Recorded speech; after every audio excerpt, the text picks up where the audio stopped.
વડોદરા તાલુકા પોલીસે સ્ટેશનની હદમાં આવેલા અંકુડિયા ગામની સીમમાં એક અજાણી સ્ત્રીની હત્યા કરાયેલી લાશ મળી આવી હતી। વડોદરા ગ્રામ્ય પોલીસે આ ઘટનામાં અત્યંત ત્વરિત અને પ્રશંસનીય કામગીરી કરી ગણતરીના કલાકોમાં જ હત્યારાને ઝડપી પાડી ગુનાનો ભેદ ઉકેલવામાં મોટી સફળતા મેળવી છે। વડોદરા તાલુકા પોલીસ સ્ટેશનની હદમાં ગત તારીખ 4/5/2026 રોજ સાંજે 4:30 વાગ્યાના સુમારે અંકોડિયા વિસ્તારમાં સંજયભાઈ પટેલના ખેતરમાંથી એક અજાણી સ્ત્રીની લાશ મળી આવી હતી। મૃતકના ગળાના ભાગે કાળા કલરનો પ્લગવાળું કેબલ વાયર વીંટળાયેલ હતું, જેના પરથી પ્રાથમિક દ્રષ્ટિએ હત્યાનો મામલો જણાતા પોલીસે ભારતીય ન્યાય સંહિતા 2023ની કલમ 103(1) મુજબ ગુનો નોંધી તપાસના ચક્રો ગતિમાન કર્યા હતા। ઘટનાની ગંભીરતાને ધ્યાને લઈ વડોદરા વિભાગના પોલીસ મહાનિરીક્ષક સંદીપસિંહ દ્વારા જરૂરી સૂચનાઓ આપવામાં આવી।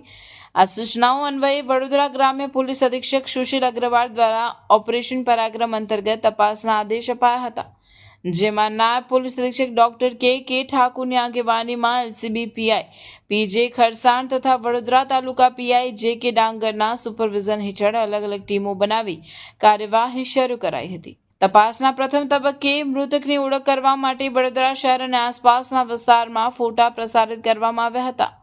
સીસીટીવી ફૂટેજ, હ્યુમન સોર્સ અને ટેકનિકલ સોર્સની મદદથી તપાસ કરતા જાણવા મળ્યું કે મૃતક યુવતી મુજમહુડા વિસ્તારની દિવ્યાબેન નાગજીભાઈ પરમાર હતી। તે ગત તારીખ 3/5/2026ના રોજ સવારથી ઘરેથી નીકળી હતી અને પરત ન આવતા જેપી રોડ પોલીસ સ્ટેશનમાં ગુમ થયા અંગેની જાણ કરવામાં આવી હતી। તપાસ દરમિયાન પોલીસને માહિતી મળી હતી કે મૃતક દિવ્યાબેનને અકોટા ટી પોસ્ટ ઉપર નોકરી કરતા રોહન નારણભાઈ વણકર સાથે પ્રેમ સંબંધ હતો। આરોપી રોહન બનાવના દિવસથી જ વડોદરાથી ગાયબ હતો, જેથી શંકાના આધારે ટેકનિકલ તપાસ કરતા તેનું લોકેશન ભરૂચના નેત્રંગ તરફ મળ્યું હતું। પોલીસે તાત્કાલિક ટીમો મોકલી નેત્રંગથી તેને ઝડપી પાડી સઘન પૂછપરછ હાથ ધરી હતી। પોલીસ અધિક્ષક સુશીલ અગ્રવાલે પ્રેસ કોન્ફરન્સમાં વિગતો આપતા જણાવ્યું કે આરોપી રોહન વણકરની જ્યારે કડકાઈથી પૂછપરછ કરવામાં આવી ત્યારે તે ભાંગી પડ્યો હતો અને ગુનાની કબૂલાત કરી। આરોપીએ જણાવ્યું કે છેલ્લા 4 માસથી તેમના વચ્ચે પ્રેમ સંબંધ હતો, પરંતુ છેલ્લા 15 દિવસથી કોઈ કારણોસર ઝઘડો ચાલતો હતો। 3 મેના રોજ તે દિવ્યાને તેના ટીવીએસ જ્યુપિટર પર બેસાડી અંકોડિયા તરફ ફરવા લઈ ગયો હતો। હત્યાના કારણ અંગે વધુમાં જણાવ્યું કે ઘટના સ્થળે વાતચીત દરમિયાન રોહને દિવ્યા પાસે તેનો મોબાઈલ ફોન જોવા માંગ્યો હતો, જે દિવ્યાએ ન આપતા બંને વચ્ચે ઉગ્ર બોલાચાલી થઈ હતી। આવેશમાં આવી જઈને રોહને પ્રથમ દિવ્યાનું ઓઢણીથી ગળું દબાવ્યું અને તે નીચે પડી ગયા બાદ પોતાની પાસે રહેલા ચાર્જિંગ કેબલ વડે ગળું ટૂંપીને તેની ક્રૂરતાપૂર્વક હત્યા કરી નાખી હતી। હત્યા બાદ તે યુવતીનું સ્કૂટર લઈને ત્યાંથી નાસી છૂટ્યો હતો। પોલીસે ગણતરીના કલાકોમાં અંધારી હત્યાનો ભેદ ઉકેલી આરોપીને જેલના સળિયા પાછળ ધકેલી દીધો છે। ગઈ 4 મઈ 2026ની રોજ વડોદરા જિલ્લાના વડોદરા તાલુકા પોલીસ સ્ટેશનના આકોડિયા ગામની સીમની અંદર એક અનઆઇડેન્ટિફાઈડ ડેડ બોડી મળેલી હતી। ડેડ બોડીની પોઝિશનને જોઈને પોલીસે લાગ્યું કે આ મર્ડરનો બનાવ છે અને તાત્કાલિક એની અંદર મર્ડરની એક એફઆઈઆર દાખલ થઈ છે। હવે આની અંદર અનઆઇડેન્ટિફાઈડ ડેડ બોડી કોની છે તેને શોધવા માટે અને આનું મર્ડરર કોણ છે તેને શોધવા માટે 2 અલગ અલગ ટીમ્સ બનાવવામાં આવી અને બંને દિશાની અંદર તપાસ હાથ ધરવામાં આવી। સીસીટીવી તપાસવામાં આવ્યા, સીડીઆર ટાવર ડમ્પ એનાલિસિસ પણ પોલીસ દ્વારા કરવામાં આવ્યું। આ વખતે આ ક્રાઇમની અંદર સીન ઓફ ક્રાઇમ તરફથી એક પોલીસે ચાદર મળી હતી। તે ચાદરની અંદર એક ડીમાર્ટનું બારકોડ લાગેલો હતો, જો કે એકદમ જ નવો લાગતો હતો, જેનાથી એ પોલીસનો અંદાજો આવ્યો કે ભાઈ કદાચ આ ચાદર જો છે તે મર્ડરના 1 કે 2 દિવસ અગાઉ જ ખરીદવામાં આવી હશે। તેને અનુસંધાનમાં લઈને અમે ડીમાર્ટમાંથી 9 જેટલા શકમંદો આઈડેન્ટિફાઈ થયા અને એના સીસીટીવી ફૂટેજ પોલીસ દ્વારા બરામદ કરવામાં આવ્યા। પેરેલલી આ જો મરણ જનાર છે તેમની શોધખોળ કરવા માટે પોલીસ દ્વારા ડેડિકેટેડલી તમામ મિસિંગ પર્સન્સ ગુમશુદાની જેટલી પણ વિગતો દાખલ થઈ છે વડોદરા ગ્રામ્યની અંદર, વડોદરા સિટીની અંદર અને આસપાસના જિલ્લાઓની અંદર તેમને 1 to 1 ચેક કરવામાં આવ્યું અને એક શકમંદ દિવ્યા નાગજીભાઈ પરમારની જો ગુમશુદા રિપોર્ટ હતી તેનું ઘણું બધું કેરેક્ટરિસ્ટિક્સ અમારા ડેડ બોડી સાથે મેચ થતો હતો। તેમના પરિવારને સંપર્ક કરાવીને આ ડેડ બોડીની ઓળખાણ થઈ અને એમની ઓળખાણ 25 વર્ષીય દિવ્યા નાગજીભાઈ પરમાર તરીકે થઈ હતી। આ જો વિક્ટિમ છે તે ટેન્ડર કિડની કેર હોસ્પિટલની અંદર રિસેપ્શનિસ્ટ તરીકે કામ કરતી હતી અને એ હોસ્પિટલની સામે જ ટી પોસ્ટની અંદર મેનેજર તરીકે અક્યુઝડ જો કે રોહન નારણભાઈ વનકર છે તે ટી પોસ્ટની અંદર કામ કરતો હતો અને એ બંનેનું ત્યાં એકબીજા સાથે તકરીબન 5 મહિના પહેલા સંપર્ક થયો હતો. તે બંને એકબીજાના ટચમાં હતા અને આ જો અક્યુઝ છે એમને ગયા 15 દિવસથી સતત આ છોકરી સાથે ઝઘડો ચાલતો હતો. અક્યુઝના કહેવા પ્રમાણે એમને આ બીક હતી કે આ છોકરી એમને છોડીને કોઈ બીજા ઇસમ સાથે જતી રહેશે. તે બાબતે એમના દ્વારા જો છે આ વિક્ટિમને આકોડિયા ગામની સીમની અંદર આડા અવરું જગ્યા પર બોલાવવામાં આવે છે અને લેપટોપના ચાર્જરના વાયર જો છે એના લઈને એનું ગળો ઘૂંટવામાં આવે છે અને તાત્કાલિક એમની સ્થળ ઉપર જ મોત નિપજાવવામાં આવે છે. અક્યુઝ જો છે તે પોલીસ દ્વારા નેત્રંગ ભરૂચથી પિકઅપ કરવામાં આવે છે. એમની હાલ અટક થઈ ગઈ છે અને રિમાન્ડની પ્રોસેસ કોર્ટની અંદર ચાલુ છે.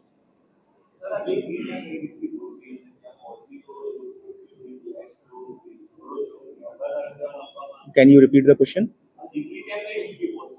નહીં, એ પોતાના મિત્રને બોલાવવાના કારણે એના સાથે જ જો છે એક જ જુપિટર વ્હીકલ ઉપર બંને ગયા હતા. તે બધાના સીસીટીવી ફૂટેજ પણ પોલીસ દ્વારા બરામદ કરવામાં આવે છે અને એ જુપિટર વ્હીકલ ઉપર જ ત્યાં મર્ડર પછી જો છે આ અક્યુઝ જો છે તે છોકરીનો વ્હીકલ લઈને ત્યાંથી જતો રહે છે.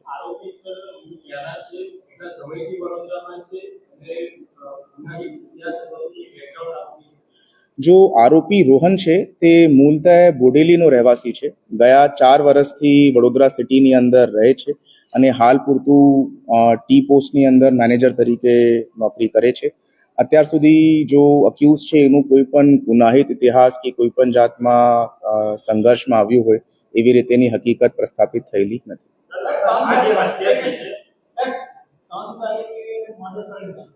હા, આ જો 3 તારીખે મર્ડર કર્યા પછી જો અક્યુઝ છે તે એ જ વિસ્તારની આસપાસ ફરતો હતો.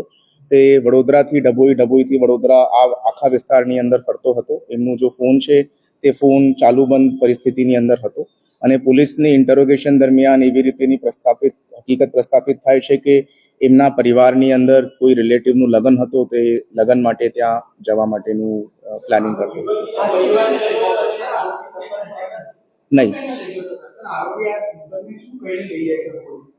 મળવા માટે બોલાવે છે. બંને લોકો જો છે એકબીજાના મિત્ર છે. બંને લોકો એકબીજા સાથે રિલેશનશિપમાં છે અને 10-15 દિવસથી એકબીજા સાથે ઝઘડો ચાલતો હોય છે. તો કોઈ પણ બળજબરીપૂર્વકથી ત્યાં લઈ જવામાં આવે એવી રીતેની હકીકત પ્રસ્થાપિત થાય નથી અને પોલીસ દ્વારા જો સીસીટીવી ફૂટેજીસ છે એની અંદર આ છોકરી આ અક્યુઝની પાછળ જ જુપિટર ઉપર બેસેલી છે તે ફૂટેજીસ પોલીસે ક્લિયર કટ મળી ગયા છે. હત્યા કરવાનું કારણ જો છે અક્યુઝડે આ લાગ્યું કે ભાઈ આ છોકરી એમને છોડીને કોઈ બીજા છોકરા સાથે જતી રહેશે તેના ભયના કારણે એમની હત્યા કરી છે. અત્યારે જો છે જો ફોન છે તે ફોન પોલીસ દ્વારા છોકરીનો બરામદ કરવામાં બાકી છે. અત્યારે અમે ફોન મળશે તો અમે એમની ખાતરી કરી શકશું કે ભાઈ ખરેખર કેટલા દિવસથી આ પ્લાન કરતો હતો અને કેવી રીતે આ આખી ઘટનાને સુધી લઈ ગયો? આખો પ્લાન વેલ પ્લાન્ડ મર્ડર હતો? હા, it is a very well planned murder. ગયા 4-5 દિવસથી એમની આ મર્ડર કરવાની ઈચ્છા હતી. એવી રીતે એમને જો છે આ પોતાની પૂછપરછ દરમિયાન જણાવ્યું છે.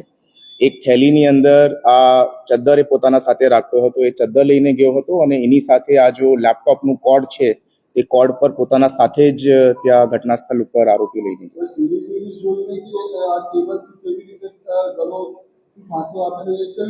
એ અત્યારે we will have to question him. પૂછપરછ કર્યા પછી અમને જો મોટિવેશન છે તેનું ખબર પડશે કે કેવી રીતે.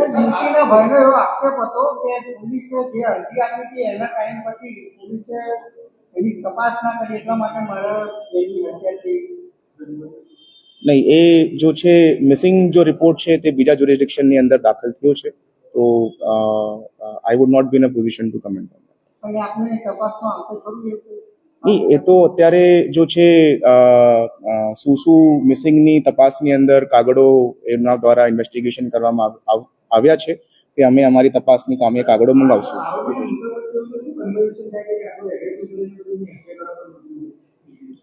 જો આરોપી છે તે આ છોકરી સાથે જેટલું પૂછપરછ પોલીસ દ્વારા પ્રાથમિક દ્રષ્ટિએ થઈ છે he got attached with this girl અને એમનું કહેવાનું એ છે કે ભાઈ જો છોકરી મારાથી વાત કર્યા વગર રહી નથી શકતી and she is avoiding me right now. એ પોતાના ફોન ઉપાડવાનું બંધ કરી દે છે, પોતાની વાત કરવાનું ઓછું કરી દે છે. તો એ જો ઇન્સિક્યોરિટી છે એ ઇન્સિક્યોરિટી એમને પરેશાન કરતી હતી કે એમને લાગતું હતું કે ભાઈ આ છોકરી જો છે તે મને છોડીને કોઈ બીજા છોકરા સાથે જતી રહેશે. ઉત્તરાયણ પછી બંનેની 25 વર્ષની ઉંમર છે.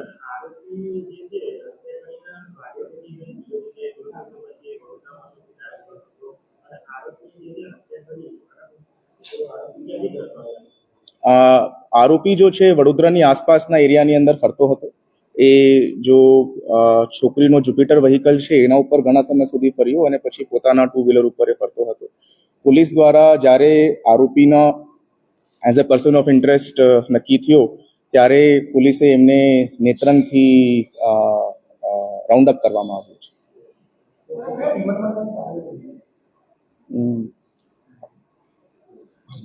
બાહલીવાલા ડીમાર્ટમાં મર્ડરના 1 દિવસ અગાઉ.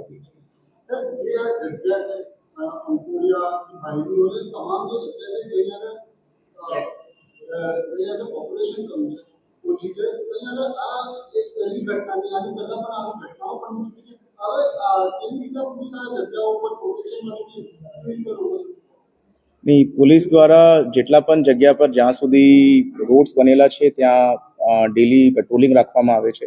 એ સિવાય આડું અવળું જગ્યાની અંદર જેટલાની અંદર પણ સ્ટ્રીટ લાઇટ લાગી શકે છે તેની અંદર અમે વીએમસી સાથે પણ સંકલનમાં રહીને સ્ટ્રીટ લાઇટ્સ લગાવવાનું પણ જો છે અત્યારે પ્રયત્ન ચાલુમાં છે.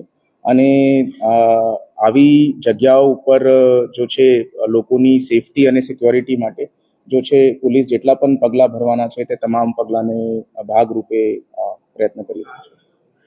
નથી. અરે વંશિકા, કેમ છે? તે 11th સાયન્સનું એડમિશન કરાવી દીધું?